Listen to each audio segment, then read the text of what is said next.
ಕಾಂಗ್ರೆಸ್ ಪ್ರಣಾಳಿಕೆಯನ್ನೇನೋ ಘೋಷಣೆ ಮಾಡಿದೆ. ಆದರೆ ಬಿಜೆಪಿ ನಾಯಕರು ಕಾಂಗ್ರೆಸ್ ಮಾಡಿಕೊಂಡ ಕೆಲವು ಎಡವಟ್ಟುಗಳನ್ನು ಒಂದೊಂದಾಗಿಯೇ ಬಿಚ್ಚಿಡ್ತಾ ಇದ್ದಾರೆ. ಅದೇನು ಅಂತ ಹೇಳ್ತೀನಿ. ಅದಕ್ಕೂ ಮೊದಲು ಈ ಒಂದು ಹೇಳಿಕೆಯನ್ನು ಗಮನಿಸಿ. आपने कांग्रेस के मैनिफेस्टो में देखा होगा, ये वाटर मैनेजमेंट के ऊपर ये फोटो है. देखिए, इसको जाके आप चेक कर लीजिएगा. ये न्यूयॉर्क की बफेलो लिवर की है.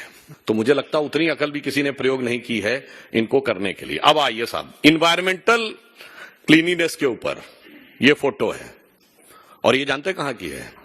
The most favoured and sort of destination of चिर युवा of Indian politics Rahul Gandhi ji का, थाईलैंड के. ಎಲ್ಲೆಲ್ಲಿಯೋ ಫೋಟೋಗಳನ್ನು ಹಾಕಿ ಅದನ್ನು ಮ್ಯಾನಿಫೆಸ್ಟೋದಲ್ಲಿ ಆ ಫೋಟೋಗಳನ್ನು ಹಾಕಿದ್ದಾರೆ. ಅದನ್ನು ಬಿ ಜೆ ಪಿಯವರು ಪತ್ತೆ ಹಚ್ಚಿ ಅದನ್ನು ಬಹಿರಂಗವಾಗಿ ಘೋಷಣೆ ಮಾಡೋ ಮುಖಾಂತರ ಒಂದು ರೀತಿಯಲ್ಲಿ ಕಾಲೆಳೆಯುವಂಥ ಪ್ರಯತ್ನವನ್ನು ಮಾಡಿದ್ದಾರೆ. ಹಾಗಿದ್ರೆ ಇನ್ನೊಂದು ವಿಶೇಷ ಏನಪ್ಪ ಅಂತಂದರೆ 2019ರಲ್ಲಿ ಏನೆಲ್ಲ ಪ್ರಣಾಳಿಕೆ ಇತ್ತೋ ಅದೇ ಪ್ರಣಾಳಿಕೆಯನ್ನು ಈ ಬಾರಿ ಕೂಡ ಮುಂದುವರಿಸಿದ್ದಾರೆ. ಯಾವುದೆಲ್ಲ ಪ್ರಣಾಳಿಕೆ? ಕಳೆದ 2019ರ ಪ್ರಣಾಳಿಕೆ ರಫೇಲ್ ಹಗರಣದ ತನಿಖೆ ಮಾಡ್ತೀವಿ ಅಂತ 2019ರಲ್ಲಿ ಹೇಳಿದರು. ಈ ಬಾರಿ ಕೂಡ ಹೇಳಿದ್ದಾರೆ. 2024ರ ಪ್ರಣಾಳಿಕೆಯಲ್ಲಿ ಕೂಡ ನಾವು ರಫೇಲ್ ಹಗರಣದ ತನಿಖೆಯನ್ನು ಮಾಡ್ತೀವಿ. ಈ ಬಾರಿ ಕಳೆದ ಬಾರಿ GST ಬದಲು GST 2.0 ಮಾಡ್ತೀವಿ ಅಂತ 2019ರಲ್ಲಿ ಭರವಸೆ ಕೊಟ್ಟಿದ್ದರು. ಈ ಬಾರಿಯ ಭರವಸೆಯಲ್ಲೂ ಕೂಡ ನಾವು ಅದನ್ನು ಮಾಡ್ತೀವಿ ಅಂತೇಳಿ ಮತ್ತೊಮ್ಮೆ ಹೇಳಿದ್ದಾರೆ. ಇನ್ನು MSP ಮಿನಿಮಮ್ ಸಪೋರ್ಟ್ ಪ್ರೈಸ್ ಜಾರಿಗಾಗಿ ಸಮಿತಿ ಮಾಡ್ತೀವಿ ಅಂತ ಹೇಳಿದರು. ಈ ಬಾರಿ ಕೂಡ ಅದನ್ನು ಹೇಳಿದ್ದಾರೆ. ಜೊತೆಗೆ MSPಯನ್ನು ಕೊಡ್ತೀವಿ ಅನ್ನುವಂಥದ್ದನ್ನು ಕೂಡ ಹೇಳಿದ್ದಾರೆ. ಆದರೆ MSP ಕೊಡಬೇಕು ಅಂತಂದರೆ 14 ಲಕ್ಷ ಕೋಟಿ ಆಗುತ್ತೆ. ಅದರ ಬಗ್ಗೆ ಇನ್ನೂ ನಾವು ಚರ್ಚೆ ಮಾಡ್ತಾ ಇದ್ವಿ. ಎಲ್ಲಿಂದ ತರ್ತಾರೆ ಆ ದುಡ್ಡನ್ನು? ಆ ದುಡ್ಡು ಎಲ್ಲಿದೆ ನಮ್ಮ ಬಳಿ? ಅಂದರೆ ನಮಗಿರೋದೇ 35 ಲಕ್ಷ ಕೋಟಿ ನಮ್ಮ ಬಜೆಟ್ ಒಂದು ವರ್ಷದ್ದು. ಅದು ಸಾಲ ಮನ್ನಾ ಮಾಡೋಕ್ಕಾಗತ್ತಾ? ಅಥವಾ ಸಾಲ ಮನ್ನಾ ಅಲ್ಲ, ಮಿನಿಮಮ್ ಸಪೋರ್ಟ್ ಪ್ರೈಸ್ ಕೊಡೋಕ್ಕಾಗತ್ತಾ?